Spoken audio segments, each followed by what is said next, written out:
On September 7, 1940, Hermann Göring stood on the French coast at Cap Blanc-Neige, binoculars in hand, observing wave after wave of his Luftwaffe bombers crossing the English Channel. His expression was one of satisfaction, as his intelligence officers had just provided him with reports that would delight any military commander. According to Luftwaffe assessments, the Royal Air Force's fighter command was on the verge of collapse, with only around 100 operational fighters, or perhaps even fewer, remaining. The German forces had been relentlessly pounding RAF airfields since August 13, a campaign they referred to as Adler Tag, or Eagle Day. Airfields such as Kenley, Biggin Hill, Manston, and Honchurch had been targeted, and the damage was significant. The map displayed a mere 39 names, concealing the smoking craters beneath. Collapsed hangars resembled flattened cardboard boxes, while runways mirrored the lunar surface. Major Joseph B. O. Schmid, the chief of intelligence, had meticulously documented the damage assessments. On paper, the devastation appeared overwhelming. More than a dozen major RAF stations had endured multiple strikes. On August 15 alone, the Luftwaffe had executed over 1,500 sorties, the largest single day of aerial combat in history up to that point. German pilots returned with gun camera footage showcasing direct hits, the explosions, and the burning Hurricanes and Spitfires scattered across the ground. The reports flooding into Luftwaffe 119 headquarters painted a grim picture of an Air 121 force on the verge of collapse, hemorrhaging 123 on its own airfields. Yet, history took an 125 unexpected turn. Each morning after these 128 devastating raids, when German bomber formations 132 crossed into British airspace, they encountered 134 full squadrons of Spitfires and Hurricanes. 136 not just a handful or scattered survivors, 139 but complete units, 12 aircraft here, 16 there, 143 rising from what should have been 144 decimated airfields. On a single day, August 30, 147 RAF fighters flew over 1,150 sorties. A remarkable feat for an Air Force 152 supposedly lacking in operational 154 aircraft. The numbers simply didn't 156 add up. The Luftwaffe's aerial dominance over the British Isles had been a foregone conclusion in the minds of the German High Command. Yet, the numbers simply did not add up. Reichsmarschall Göring was left bewildered and enraged, questioning the veracity of his pilots' claims and the reliability of his intelligence officers. How could the Royal Air Force continue to field operational aircraft, when German bombers had photographed destroyed hangars and their fighters had strafed parked planes? The physical evidence of devastation was undeniable, yet the RAF persisted in engaging the Luftwaffe, defying the intelligence assessments that had predicted their demise. Göring struggled to comprehend the situation. His bombers had documented the destruction, and the craters and fires were real. But somehow, the British were managing to keep their battered aircraft flying, held together by little more than hope and makeshift repairs. The Reichsmarschall simply could not wrap his head around this seemingly impossible turn of events. What had his intelligence operators missed, that allowed the RAF to continue fighting against all odds? The British had constructed an invisible air force, operating from concealed airfields that the Germans never photographed or even knew to search for. These ghost bases, cleverly disguised as ordinary farmland, were not marked on any pre-war maps or intelligence files. This was not mere chance or improvisation, but a strategic move to gain a tactical advantage. The obvious, well-defined airfields were just the beginning. Beyond the visible stations with their permanent buildings and runways, the British had built a network of satellite airfields so skillfully hidden that even when German reconnaissance aircraft flew directly overhead, they registered as nothing more than typical agricultural land.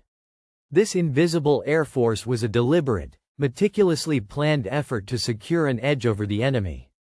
The British orchestrated a deception that even the Luftwaffe would have struggled to comprehend. The 318 concept was remarkably straightforward. For every major RAF station marked on German maps, Britain had covertly established 3, 4, or sometimes 5 additional landing grounds within a 10-mile radius. These were not full-fledged airfields in the conventional sense, but rather emergency landing strips, refueling points, and dispersal areas that could function as operational bases if the parent station came under attack. While officially termed satellite airfields, the reality was often more informal, with many sites being repurposed farmland that had been quietly surveyed, leveled, and equipped. The Air Ministry planners had begun developing this network of dispersed airfields as early as 1938, when the prospect of war had become increasingly likely. They recognized a fundamental principle of aerial warfare that the Germans seemingly overlooked. Concentration makes you vulnerable. If 50 Spitfires were stationed at a single airfield with permanent hangars and fuel depots, a single successful bombing raid could eliminate the entire squadron in a matter of minutes. However, if those same 50 aircraft were spread across 5 different locations, hidden in woodlands and tucked behind hedgerows, the enemy would have to find and destroy all 5 sites to achieve the same result. And finding them, that was the challenge. The 353 time slot was designated for fighter operations. The planners understood that dispersing their forces across a network of smaller, camouflaged airfields would make it far more difficult for the enemy to locate and neutralize the entirety of the British air defenses. This strategy, implemented well before the outbreak of hostilities, would prove crucial in the coming Battle of Britain. The British military had a clever strategy to conceal their airfields from German reconnaissance during the summer of 1940. By that time, the Royal Air Force's Fighter Command had established over 70 satellite airfields across southern England. Some were elaborate facilities with proper runways, like RAF West Hampnet near Chichester, which served as a satellite for Tangmere. Others were little more than grass strips with a few tents and fuel stores hidden under camouflage netting. Yet each of these auxiliary airfields was completely invisible to German surveillance. The Luftwaffe's pre-war intelligence had extensively mapped Britain's major airfields. They knew the exact locations of key stations like Biggin Hill, Kenley, and North Weald. However, the Germans were unaware that these obvious targets had been supplemented by a network of covert satellite airfields, strategically dispersed to evade detection. The targets had become a sort of decoy. Bombing them into rubble was futile, as the squadrons simply operated from nearby satellite airfields the next day. Take the case of RAF Northolt in Middlesex. The Germans pounded it repeatedly in late August, with photographs showing cratered runways and damaged buildings. Mission accomplished, or so it seemed. But the Northolt squadrons, including the renowned Polish 303 Squadron, were already operating primarily from Hun, a satellite field just a few miles away. The Poles didn't even sleep at Northolt. They were billeted in requisitioned houses near Hun, where their Hurricanes sat dispersed under camouflage netting that blended them into the surroundings. Nestled seamlessly within the surrounding woodland, RAF Hockinger in Kent perched dramatically on the cliffs near Folkestone. The base appeared devastated after repeated Stuka attacks in August, with the operations room destroyed, the hangars reduced to skeletal frames of twisted metal, and the main runway rendered unusable. Yet, 32 Squadron continued to conduct daily patrols throughout September, having relocated to the satellite airfields of Limpner and Detling inland, which the Luftwaffe had largely overlooked as they were unaware these grass strips had become operational fighter bases. This network extended from Portsmouth to Colchester, and from the Thames estuary to the Sussex Downs, as Fighter Command had. The British devised an ingenious distributed air defense system that rendered the visible infrastructure almost meaningless to the Germans. While the Nazis were playing a simple game of checkers, attacking only the targets they could see, the British were engaged in a complex three-dimensional chess match, with the majority of their assets hidden from view. Concealing an airfield required far more than simply parking planes under trees. The engineering challenge was immense. A Spitfire required a flat strip at least 800 yards long to land safely, along with fuel storage for thousands of gallons of high-octane aviation fuel, ammunition dumps, maintenance equipment, and accommodations for pilots and ground crews. All of these elements had to be carefully hidden and dispersed to avoid detection and destruction by the enemy. The Royal Air Force's approach to concealing their airfields was a masterful blend of engineering and theatrical deception. The runways were designed to blend seamlessly with the surrounding countryside, making them virtually invisible to German reconnaissance aircraft flying overhead. Most satellite airfields utilized grass strips rather than concrete or tarmac, as grass had the natural appearance of agricultural land from the air. The groundskeepers would meticulously mow patterns into the grass, creating alternating strips of slightly different heights that mimicked the look of a recently plowed field. Some airfields even maintained active livestock, with sheep or cattle grazing on the premises to further enhance the illusion of a pastoral landscape. This ingenious combination of practical measures and visual trickery allowed the RAF to establish functional combat-ready airfields that could be activated within minutes, while remaining virtually undetectable to the enemy's aerial surveillance. The airfield's landing strip was in constant use, with planes needing to access it at all hours. Whenever aircraft were scheduled to land or take off, a ground crew member would promptly usher any livestock off the runway. Within an hour, the animals would be back grazing on the surrounding farmland. German photo interpreters examining aerial images of these sites mistook the areas for ordinary agricultural landscapes, rather than recognizing them as military infrastructure. Fuel storage facilities were cleverly concealed through ingenious deception tactics. At multiple locations across Sussex and Kent, the RAF constructed convincing fake barns and grain silos that actually housed reinforced fuel tanks. The weathered wooden exteriors gave these structures an authentic, rustic appearance. Some were even adorned with old farm equipment casually leaning against them. Inside the seemingly innocuous buildings, steel tanks with a 5,000-gallon capacity lay hidden from view. The Royal Air Force's West Hapnet Airfield employed ingenious tactics to conceal its operations during the war. An extensive network of 824 underground pipes delivered 8 to 26,100 octane fuel to dispersed refueling points across the field, disguised as 831 farm trailers parked in hedgerows. Pilots would covertly taxi their Spitfires behind 836, a line of trees, where 838 civilian-attired ground crew would refuel them from what appeared to be 840 agricultural equipment. The challenge of hiding 842 large metal hangars was solved with 846 collapsible Bellman structures, essentially 850 large tents with steel frames that could 852 be erected and dismantled 854 quickly. When not in use, these 856 temporary shelters would be completely removed.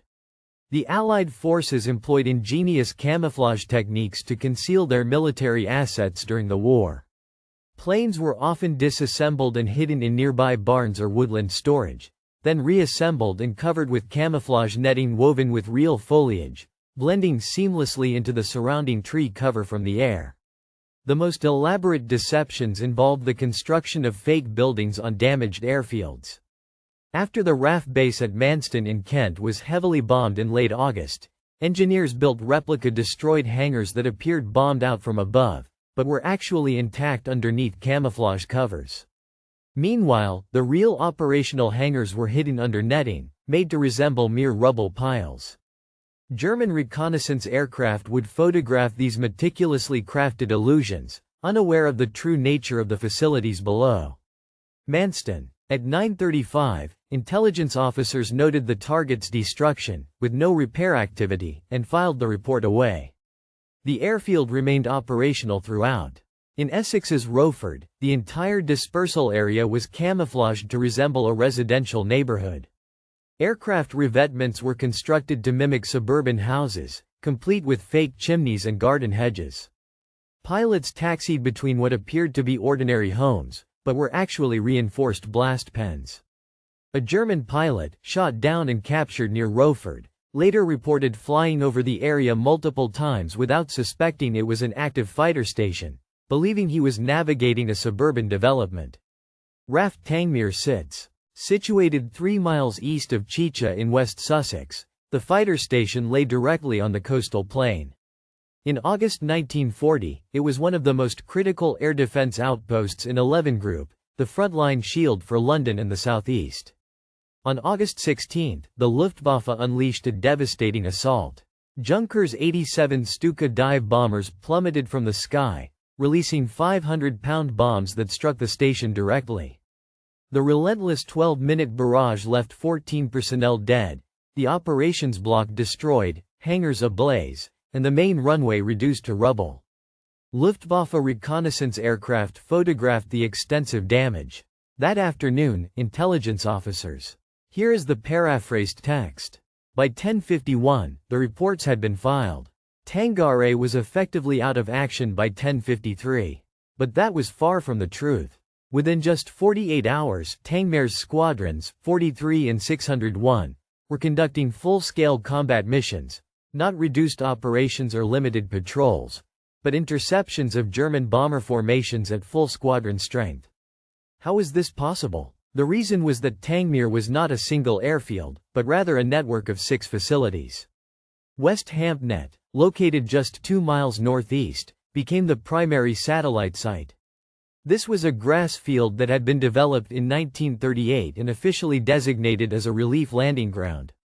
The Germans were aware of West Hampnet, as it appeared in some intelligence files, but they consistently underestimated its significance.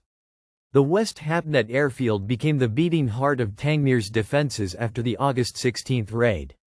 145 Squadron relocated there completely, operating their Hurricanes from dispersed positions around the perimeter. The pilots were billeted at Goodwood House, the Duke of Richmond's estate, sleeping amidst priceless art while their camouflaged aircraft sat in the estate's woodland just a short distance away. Even more obscure was the Murren Airfield, a simple grass strip in a farm field that the RAF had leveled for emergency use, with no permanent structures or paved surfaces. The Murren Airfield served as a covert base for the 602 Squadron, with concealed fuel dumps and a small operations tent hidden in a nearby barn. By early September, the squadron was regularly flying Spitfires from this location, evading detection by German intelligence throughout the entire battle. Closer to Chicha, a large flat field known as a poldrum was utilized as an emergency landing and forward refueling point. After combat missions, pilots from Tangmare would land at the poldrum, refuel quickly behind the hedgerows, and swiftly return to the air, bypassing formal procedures in a controlled yet efficient manner. The intricate network of satellite airfields played a crucial role in the wartime operations of the Royal Air Force. Shopwike, a well-concealed grass strip, served as a discreet landing site for damaged aircraft unable to reach major bases. This uncharted and undefended facility provided a vital refuge for Spitfires sustaining battle damage, allowing them to recover without drawing attention. Complementing this was Oving, located north of Tangmare, which functioned as a dispersal point for aircraft undergoing maintenance. Damaged Hurricanes would be towed there at night, repaired under camouflage, and seamlessly reintegrated into operational service, their presence never publicly acknowledged. The German Luftwaffe's bombing of Tangmere in 1940 proved largely ineffective, as the main operational capabilities of the British forces had already been dispersed across West Sussex. Despite the Luftwaffe's sophisticated intelligence gathering and high-altitude reconnaissance aircraft, they were unable to locate and target the scattered British assets, rendering their attack on Tangmere strategically insignificant. The destruction of buildings and infrastructure was evident, and tragically, lives were lost, but the core operational capacity of the British remained intact and unaffected by the bombing. The German intelligence apparatus had access to a wealth of information about Britain's air defense network. Their reconnaissance aircraft could capture remarkable detail from an altitude of 30,000 feet, and they had agents on the ground, though not as many as they had claimed. They also had signals intelligence units monitoring RAF radio traffic, as well as prisoner interrogations and captured documents. However, despite this extensive intelligence gathering, they failed to fully comprehend the nature of Britain's air defenses. The core issue lay in the fundamental differences between the German and British doctrinal approaches to Air Force organization. The German Luftwaffe intelligence operated based on their own assumptions about how air forces should be structured.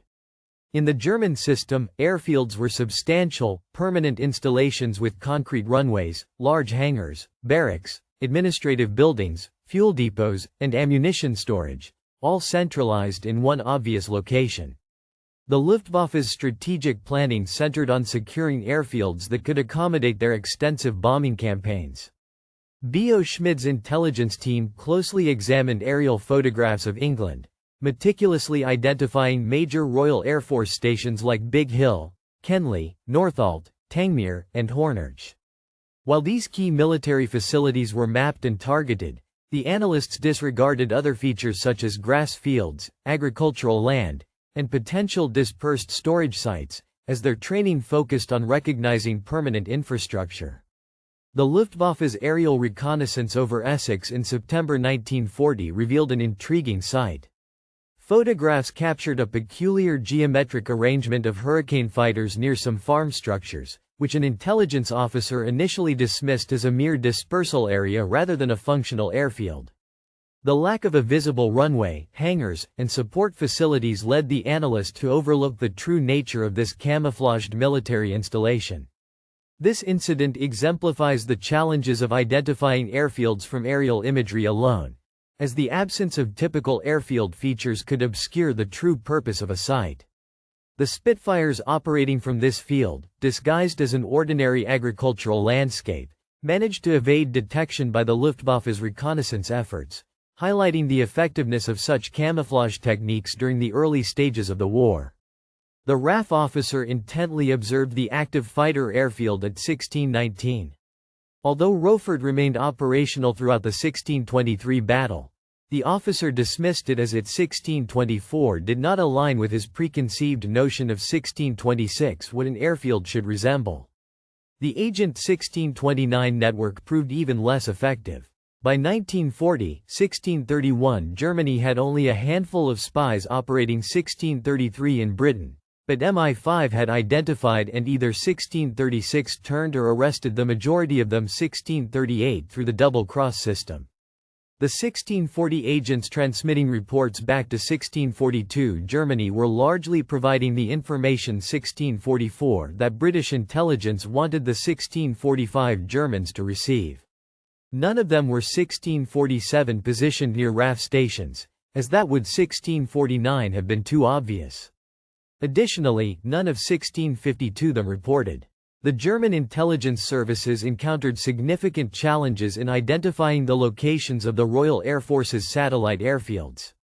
Despite intercepting vast amounts of RAF radio traffic, the signals intelligence they gathered revealed only squadron call signs and operational patterns, not the physical locations of these hidden grass strips. The British maintained strict radio discipline, with pilots refraining from broadcasting their departures from the secret fields near Chicha. Instead, they utilized call signs and coded references, allowing the Germans to track squadron activity and estimate sortie rates, but preventing them from pinpointing the actual bases of these aircraft. Furthermore, the German forces suffered from confirmation bias, as their bombers had previously destroyed the airfield at Tangmere, leading them to assume that this was the only significant RAF facility in the region. The aerial reconnaissance images had clearly documented the extensive damage inflicted at 1732. Intelligence assessments subsequently designated the site as heavily damaged, with only limited operational capabilities by 1734. When squadrons from the Tangmere airfield continued to engage in combat at 1739, the German forces erroneously assumed these were remnants operating from the compromised base, rather than realizing they were actually flying in from 5 nearby undiscovered satellite airfields. September 15, 1940 is now commemorated as Battle of Britain Day. That morning, Luftwaffe aircrews attended briefings where intelligence officers informed them that the Royal Air Force had been reduced to merely a few dozen operational fighters remaining. Major Schmid's latest estimates placed the strength of RAF Fighter Command at perhaps only 50 serviceable aircraft across the entire southeast region. The math appeared sound, as since the initiation of Eagle Day on August 13, the German pilots had filed over 900 claims for RAF fighters destroyed, a rate that British production could not possibly replace. Churchill's Air Force was hemorrhaging. Around 11:30 a.m., the first major German raid crossed the English coast, with over 100 Dornier bombers escorted by more than 300 fighters targeting London. The German bomber crews anticipated minimal resistance, perhaps a few desperate Spitfire interceptions before being overwhelmed. Instead, they encountered a solid wall of RAF fighters. Squadron after squadron rose to meet the invaders. Hurricanes from 501 Squadron engaged them over Canterbury, while Spitfires from 72 Squadron intercepted over Maidstone, followed by 92 Squadron. The 603 Squadron continued to pour in, much to the bewilderment of the German formation leaders who radioed back in confusion. Wondering where all these fighters were coming from, the Luftwaffe launched an even larger raid. Over 150 bombers accompanied by more than 300 fighters, the biggest single formation yet sent against Britain. Certain that they would face minimal opposition this time, the German aircrews were in for a surprise. RAF fighters appeared in even greater numbers, and by the time the formation reached London, it was being assaulted from multiple directions simultaneously. Pilots from the Polish 303 Squadron at North Alp carved through the German forces with devastating precision. The RAF's aerial assault on the German bomber formation was relentless. At 1935, 242 Squadron launched an attack from above, followed by 609 Squadron striking from the flanks at 1941. The total RAF sorties that day exceeded 300, though this figure did not represent the number of individual aircraft involved, as many fighters flew multiple missions. This level of activity was remarkable for an air force supposedly possessing only 50 operational fighters. The German pilots were well aware that the math simply did not add up. Some bomber crews later reported seeing what they believed to be the same Spitfires attacking them repeatedly during a single mission. This perception was accurate, as the fighters would land at satellite airfields, refuel in just 10 minutes, and then return to the skies to intercept the enemy once more. The Battle of Britain witnessed a strategic maneuver employed by the Royal Air Force.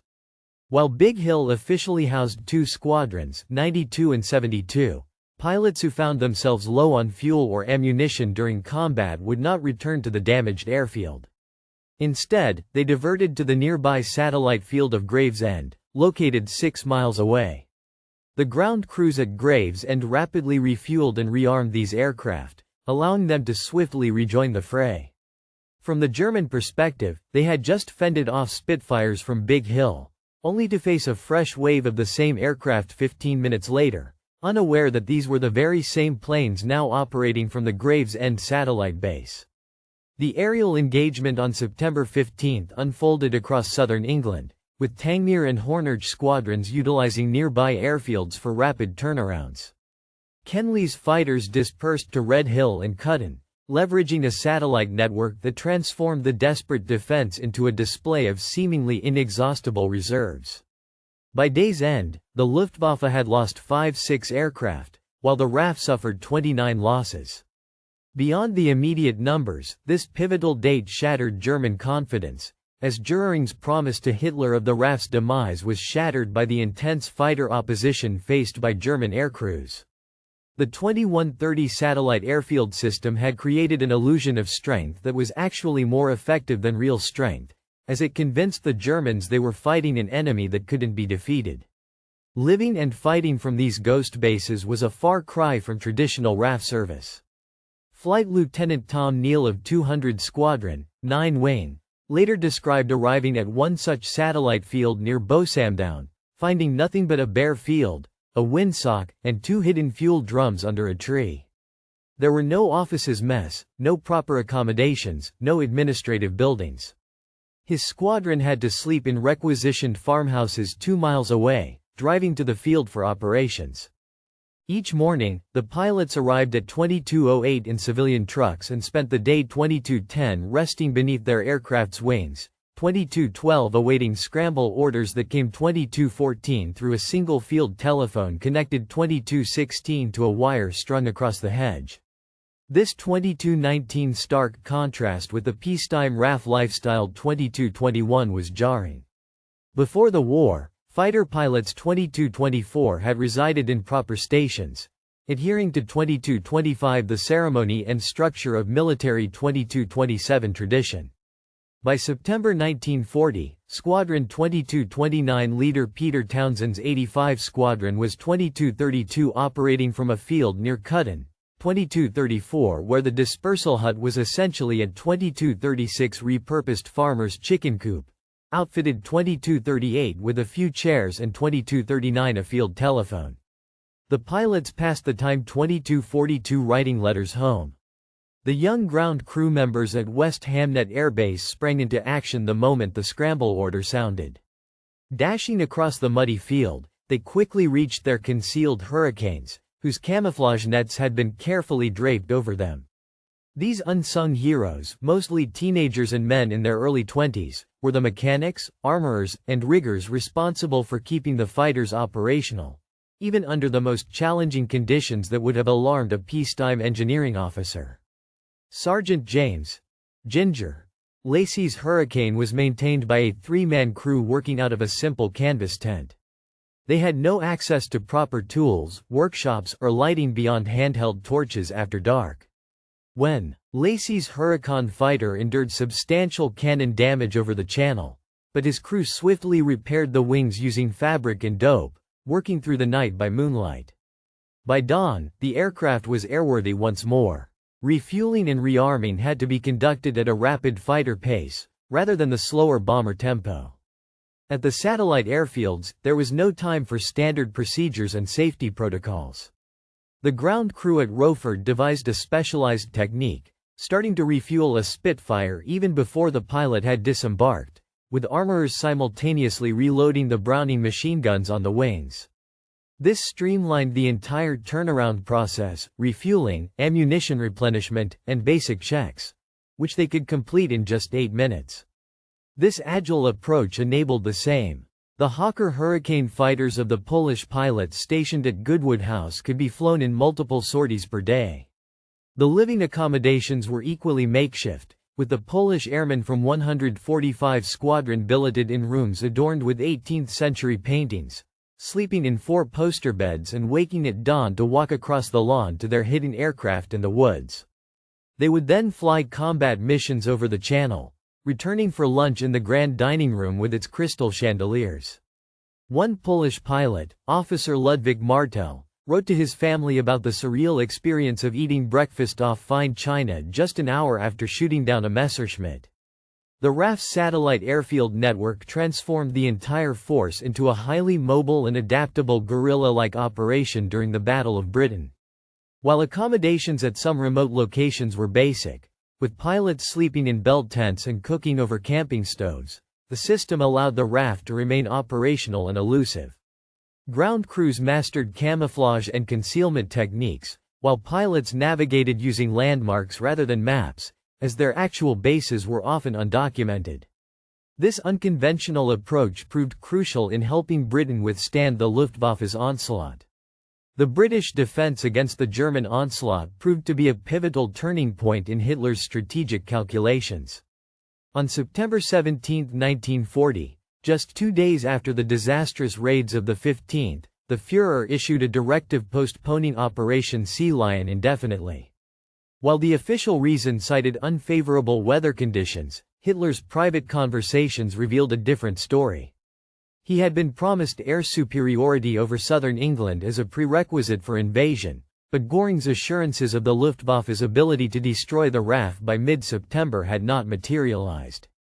Instead, German bomber crews were reporting heavier fighter opposition than they had faced in August. The mathematics of invasion required the Luftwaffe to achieve complete air dominance, and Wehrmacht planners estimated that this objective remained elusive. The German military intelligence continued to insist that the Royal Air Force was on the verge of collapse, even as their reconnaissance missions faced fierce fighter opposition and their bombing raids encountered squadrons that were supposedly non-existent. The discrepancy between the intelligence reports and the combat reality became too glaring to ignore. Consequently, Hitler's initial September 17 postponement of the invasion plan became permanent by October. The British had not resorted to deceptive intelligence to mislead the Germans. Instead, their network of satellite airfields had generated a strategic deception far more effective than any deliberate disinformation campaign. The British Air Force's dispersal strategy during World War II proved highly effective, rendering their actual capabilities invisible to the enemy. This resulted in an invasion force that dared not cross the English Channel, as they could not guarantee the necessary air cover for survival. The legacy of Britain's invisible airfields extended far beyond 1940, as the dispersal doctrine became standard practice for air forces worldwide. During the Cold War, NATO developed elaborate systems of dispersed operating bases, allowing fighters to scatter across multiple locations in times of crisis. Likewise, the Soviet Union constructed hundreds of auxiliary airfields across Eastern Europe, specifically to withstand NATO's potential first strike. Sweden's famous Base 90 system, where Gripen fighters operate from dispersed locations, is another testament to the enduring impact of this strategic approach. The concept of dispersed air operations has its roots in the innovative tactics employed by the Royal Air Force during World War II. The RAF satellite airfield system, developed in response to the Luftwaffe's devastating bombing raids, served as a direct precursor to the modern U.S. Air Force's Agile Combat Employment Doctrine. This strategy of spreading forces across multiple austere locations, rather than concentrating them at large, vulnerable bases, echoes the lessons learned by the RAF's fighter command during the 1940s. When facing the threat of German bombers destroying their primary airfields, the RAF's engineers, pilots, and ground crews devised a system of smaller, dispersed satellite airfields. This allowed them to maintain a more resilient and adaptable air defense network. The Pentagon closely studied these wartime dispersal operations when developing strategies for operating in contested environments, where permanent bases can become liabilities. The individuals who made this satellite airfield system work were often ordinary people thrust into extraordinary circumstances. They took a desperate situation, where their main bases were being destroyed, and responded with innovative solutions that would shape the future of air warfare. The British Air Force capitalized on the element of surprise by embracing inconspicuousness and agility. While the Luftwaffe scoured prominent airfields with permanent infrastructure, the actual combat units were dispersed across numerous fields that appeared indistinguishable from the surrounding English countryside. This strategic approach, rather than just bravery and Spitfire fighters, was the true reason Britain endured the pivotal year of 1940. The unsung efforts to conceal fuel tanks under fake barns, park fighters behind hedgerows, and operate the entire air force from covert airfields played a crucial role in thwarting the German onslaught. The Luftwaffe believed they were decimating the RAF, unaware that the British were expertly leveraging the power of invisibility. The aerial bombardment campaign was largely focused on striking unoccupied structures, while the true conflict unfolded at remote airfields that evaded detection. The strategic bombing raids, though visually dramatic, failed to meaningfully impact the course of the war.